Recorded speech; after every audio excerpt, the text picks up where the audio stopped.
Rachel, we're going to take a quick look at your week 1 assignment 3 drawing. I think even with the limited color side, you still did a good job of, I think, doing what you needed to do to get the assignment done effectively. You've got overlapping shapes, and they're separate as they go from one color to the next.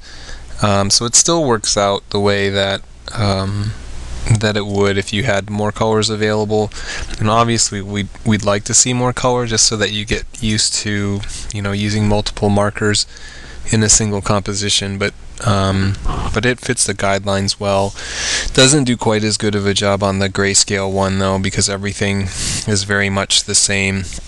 And I think to kind of exacerbate it, you've got a lot of shapes that are bleeding into other shapes, probably a paper issue where, like the triangle, you can't even see the cuts that are being made, and the tip of the triangle is moving right into the cube that's above it, the square that's above it.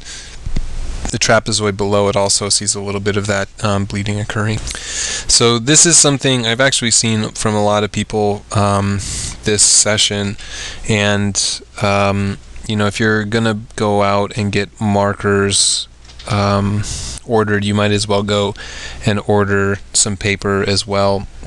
There are a lot of different brands of marker paper that I think would work well. I like the Bianfeng 360, and you can usually buy like an 8.5 by 11 pad of like 50 sheets for probably 11 or 12 bucks. I think it might even be cheaper than that if you can find it on sale somewhere. And it usually does a really good job of keeping the marker nice and crisp, and you don't get any of those bleeding issues.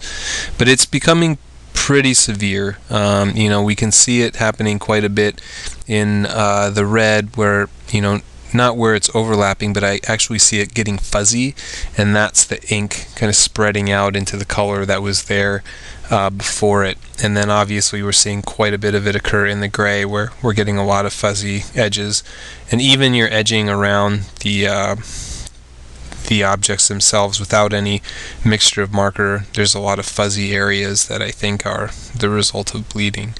So I think this really kind of affects things. On the other kind of thing that it affects is me being able to see your technique. I don't, like I said, really notice any blind occurring here. I don't really notice any blind occurring in any of these shapes as well, and I just barely kind of get a glimpse of what's going on here.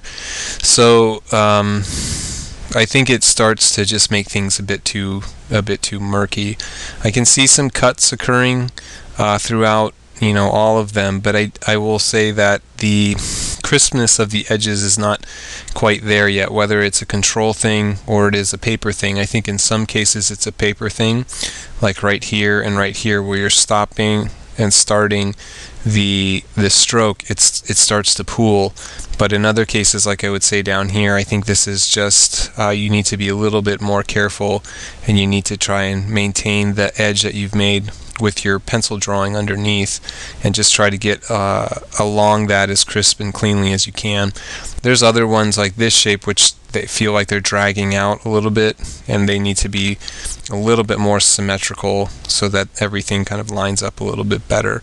Seeing a little bit of that here too, where it starts to kind of move up. So I think just kind of take your time. Definitely try to, as quickly as you can, get the right materials so that you just don't have that in the conversation. I think that it's hard enough to work with a completely new material, and then to have your materials start to kind of fight back against you. And I think a paper thing is a pretty common issue that people have in the beginning of the class, and I try to tell everyone as soon as they can to get good paper, because you'll almost immediately notice the difference. But I think we're coming along well. I think that it's tough to make a big kind of judgment on a lot of this because of so many of the issues with the materials, but I think the technique is starting to get there. But I do think you need to take a little bit more time, be a little bit more careful, and take things at a little bit of a slower pace so that you get cleaner edges and a little bit more kind of finer details being rendered.